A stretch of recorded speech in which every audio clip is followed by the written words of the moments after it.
Hi all, welcome to Geneso IT Trainings. My name is Sagar. In this video, we'll be looking at one of the most useful Linux concepts, which is wildcards. Before I do that, I would request everyone to subscribe my channel. Thank you. So, what exactly this wildcards is all about? The moment you see on the screen, the wildcards are going to be the special characters which are nothing but asterisk, question mark, caret and brackets, and we have a dollar symbol. So how these symbols or special characters are going to be useful inside the Linux, we will try to understand them by looking into it practically. So first, we will try to understand how this asterisk symbol is going to work. So asterisk here is going to represent either 0 or more number of characters. So asterisk represents, it could be any number of characters or it could be any character over there.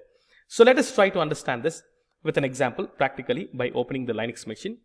And let me look into what are the list of files that I do have it inside my present working directory. So I have these files that are going to be available inside this present working directory. So what I would do is I'll try to create a few files with the help of a touch command, file1.txt and file2.txt and file3.txt, file4.txt and file5.txt. So what am I doing? I'm trying to create 5 files, 5 empty files with the help of a command called as touch. So this is a command which will help us to create the files. So I'm creating these 5 files and let me press enter. The moment you press enter, all these 5 files are going to be created. Let us look into it, ls and enter. Now look at this. Prior to creation of these files, we had only few files that are going to be available. But right now we do have file1.txt, file2.txt, so on, and file5.txt. These are some of the files that we have just created. Now, whenever I type the command ls, I am going to view all these files that are going to be available on the screen. Now, what if my requirement is in such a way that, I would like to list only the files which have an extension of .txt. What if I would like to view all the files, only those files which have an extension of .txt. So at that point of time, we will be making use of the wildcards, and especially for this scenario, we'll be making use of the asterisk symbol. So let's see with the help of an asterisk symbol how we will be able to list only the .txt files here.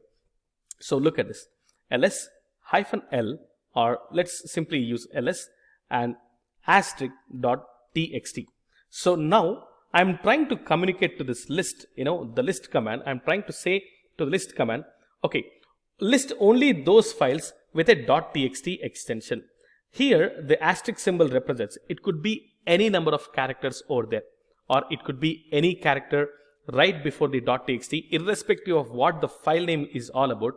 What we are trying to say is, okay, it could be any file name, but it has to end with the .txt extension. So here, I am trying to make use of the asterisk symbol, and we are trying to list only those files which are going to end with the .txt extension. So let me press enter here. See, look at this. The moment I typed ls asterisk.txt, I'm only able to list those files which are going to end with the extension of .txt, and we are not able to see any of these files, etc or myfile or snap or geneso.tar. So all these files I'm not able to view it. Now look at this. I do have geneso.tar file. What if my requirement is in such a way that I would like to list all the files that are going to end with .tar now? So simply, see, you can't remember all these file names, isn't it? File 1, file 2, file 3. You can't really remember it. So only the .txt files you would like to view it. Now we will try to view only the .tar files. So asterisk and .tar and press enter. See, look at this. So I do have a single file here, which is a single file that is going to be available, geneso.tar. So what exactly this command is going to do here? So here we are trying to list those files which are going to end with the .tar and which can have any set of characters right before that, or it could be any character right before the .tar. So this is a basic understanding of asterisk symbol in the wildcards. In a similar way, we will try to understand the other characters as well. See, look at this question mark symbol. So it is going to represent a single character. Look at this. It is going to represent only a single character. So let us try to look into this practically. For that, what I would do is I'll try to create a few more files. Touch file6.txt and file7.txt, file8.txt, file9.txt, file10.txt. So I have just created another 5 more files, new files. I am just creating it just to make you understand how this actually this question mark is going to work for us. So the moment I press enter and look at the ls, so I do have all these files now, which are going to be starting from file1.txt, file2.txt, so on till file10.txt. I do have all these files available now. Now look at this. Now I would like to view, see, look at this. What is this question mark it is going to say? It is going to represent only a single character. What exactly this is all about. So look at this. ls, and I would say file, and I would give a question mark here, dot txt. Look at this one. Look at this one. So before I do that, let me clear the screen. Sorry guys. Let me clear the screen. Let's look at the ls. See, I do have all these files that are going to be available now. Now what I'm trying to do, ls, file, and question mark, dot txt. So this is what I'm trying to do it now. Now, this is going to list all the files. So it should match the beginning of the lines, beginning of the file name. It should match with the file. And here in the place of question mark, only a single character. It could be any character. It is going to take as an input, and it is going to display on the screen. See, understand this? It could be any, it could be only a single character. It could be only a single character. If you observe carefully, file, after that 1, okay, this can be accepted. It is only a 1 character. After that, immediately followed by .txt. So what we are trying to do is, this file and .txt are going to remain constant, and only the question mark, it could hold any character, but it should be a single character. It should be a single character. So look at this.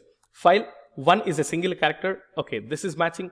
It is beginning with the file and it is ending with the .txt. And instead of question mark, we have a 1 here. And instead of question mark, we have 2 here. So on, for all the 9 files we have it. 9 files, we will be able to list them. But when you look into this, particular file10.txt, if you observe carefully, so you have the file at the beginning of it. File is there. And the question mark takes only a single character. It takes 1 as a single character. And it should follow by .txt. But this is actually following by 0.txt. So this file10.txt is not going to be listed on the screen. So I hope you got a clear understanding, how this question mark is going to work. So let's look into it practically by pressing enter. So look at this. Now we have listed only file1.txt, file2.txt, so on till file9.txt, but not the file10.txt. I hope you understood very clearly why this file10.txt is not getting printed on the screen, because right after this question mark, the question mark is going to take only a single character, which is 1, and after that it should be matching with 0.txt. But here we do not have a 0.txt, we have only a .txt available here. So let us try to make use of this asterisk symbol again, and we'll try to see one more example. I can give it as file and star, file and star. So what exactly this is going to do now? Look at this one. Look at this. This is going to display all the files that are going to start with the file name as file, and star represents, it could be any number of characters. It could be any number of characters. Let's press enter. See, look at this. Now I am going to display all the files, which are going to start with the file at the beginning, and which are going to be followed by any character or any number of characters. So we have all these files that are going to start with the file and followed by any character. It's 2.txt is any number of characters, or any character, it is going to accept it. And we have seen these 2 examples clearly, and we'll move on, or let me show you one more example. Now look at this. I would like to delete all these files, file1.txt, file2.txt, file4.txt. So the best way to do is using the wildcards or a special character. So rm or -rf, rm is used to remove the files, and -rf, or r is not required, it's for the directories again, and forcibly we are trying to remove it. And we will try to specify the pattern here. So it is going to be all star.txt files, star.txt files. So all .txt files, you try to remove it. Whatever starts with the beginning of the name, whatever it could be, ignore it. It could be any number of characters or it could be any name. So all the .txt files, you can remove them. So this is the command I'm making use of it, rather than deleting individual file one by one. Rather than deleting individual file one by one, I'm trying to delete all the .txt files here and press enter. And let's look into ls. So look at this. We do not have any of these files available because with the help of this special character, we have deleted all the files. Let me clear the screen. Let me press ls again. And let me open this PPT here. So we will try to understand what these brackets are all about again. What are these square brackets? So these square brackets, we can specify a range of characters. We can specify a range of characters. So let us try to look into it practically by opening my Linux server again. So for this example, I'll try to create two files, touch list.txt and lost.txt. So these are the two files I have just created it. See, look at this. I do have these two files. Prior to this, we don't have these files. Now I have just created with the help of a touch command. So list.txt and lost.txt. These are the two files that I have created it. Now ls-l, and what I'm trying to do, what I would do is, my files are going to start with L, and I'll give the square brackets here. I'll give it as a, e, I, o, u. These are vowels, a, e, I, o, u, st.txt. So I'm trying to specify a range of characters. I'm trying to list for a files which are going to be in the range of these characters. See, now look at this. Try to understand it. What we are trying to do is, the beginning of the L is going to remain constant, and st.txt are going to remain constant. First, it is going to check whether it has got a file called as LA. See, look at the characters that are being available inside the square brackets here. So last.txt, it is going to check whether it has a file last.txt, last.txt. It is not available, isn't it? It is not available. Then it is going to check lest. See, look at this. L and followed by the next character, a range of characters individually, one by one. Each character is going to be placed inside this square brackets. First, it is going to place A. Second, it is going to place E. lest.txt, lest.txt. Is it available? Absolutely not. It is not available. So in the same way, it is going to check individually for all the range of characters that are going to be defined inside this square brackets. So whenever it comes to li here, see, look at the third character, li. It's going to be list.txt. It is available. Look at this. It is available. List.txt. So then that file is going to be displayed on the screen. And we do have something called as lost as well, lost.txt, and that is going to be displayed on the screen. So let's press enter. So look at this. Look at this. I'm trying to find, see, because I gave the long listing -l, I'm going to get the entire output of it here. So it's okay. We'll ignore that. Our intention is to understand how the square brackets are going to work, and we are trying to specify a range of characters inside them, and we are going to give list.txt and lost.txt here. We are trying to list only these two files. Apart from these files, we are going to list only these two files here. What if I add a new file here? See, look at this, last.txt. And I'll use the same command right above this, whatever we have it. I'll simply press the up arrow. See, look at this, up arrow. You can execute the previously executed commands and press enter here. Now it is going to list all the three files, last.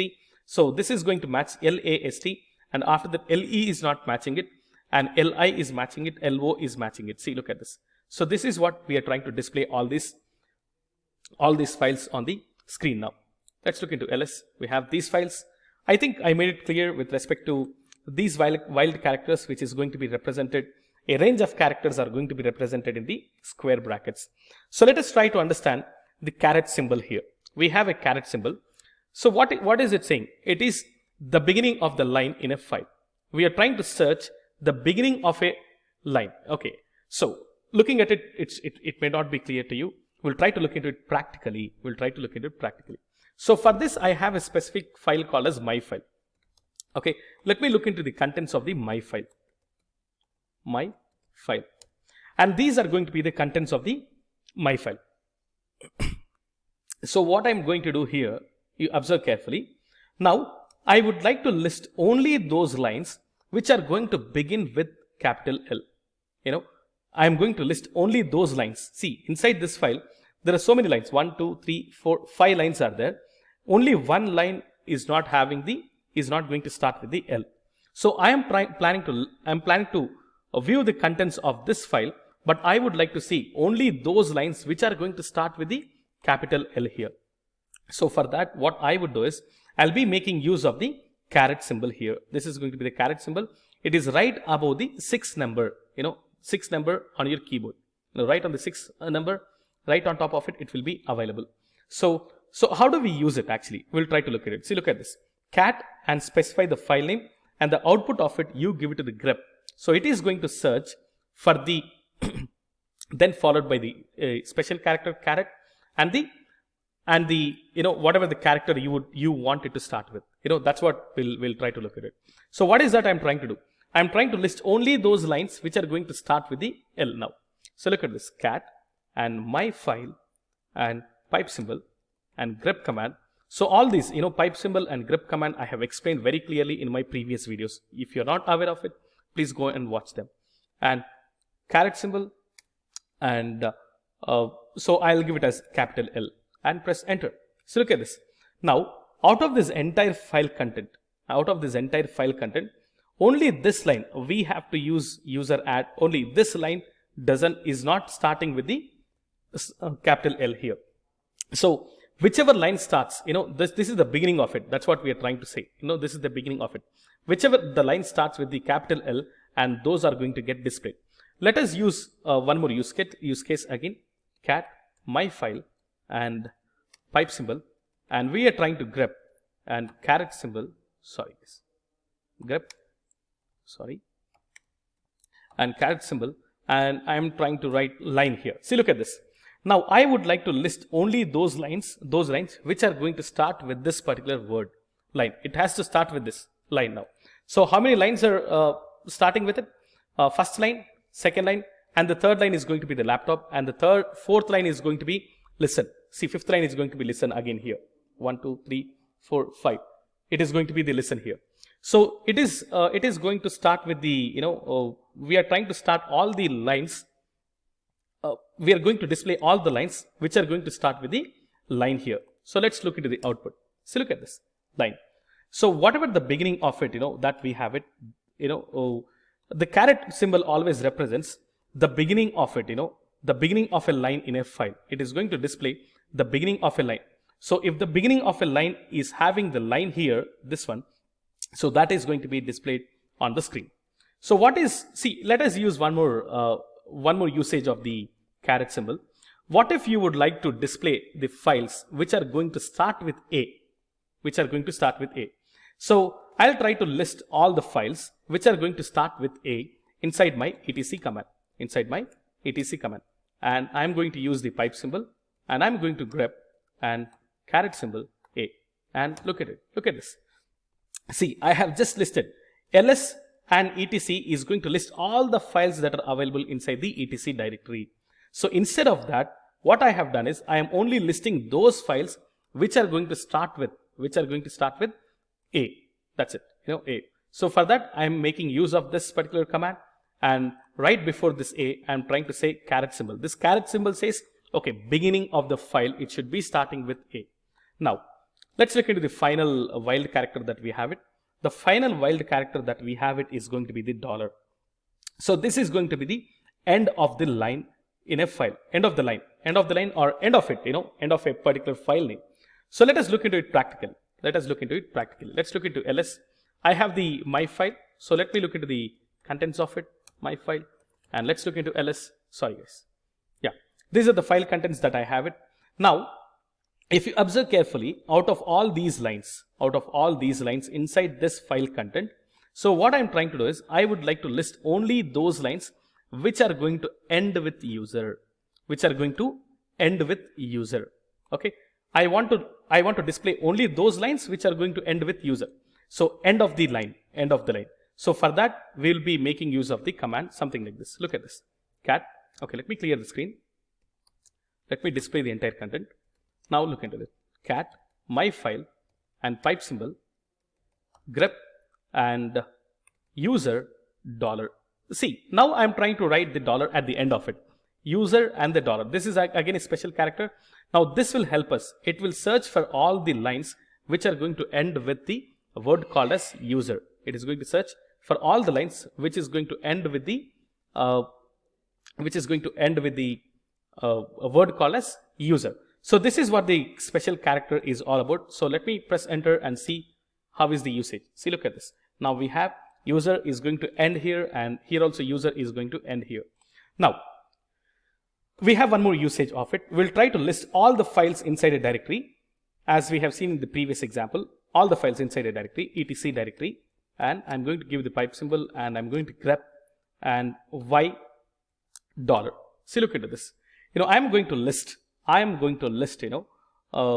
the files inside this directory, but I'm trying to give a condition to it saying that all the files which are going to, which are going to end with the character y, all the files which are going to end with a character y, and press enter. So look at this. These are all the files that are going to be available inside this directory etc, which are going to end with the character y.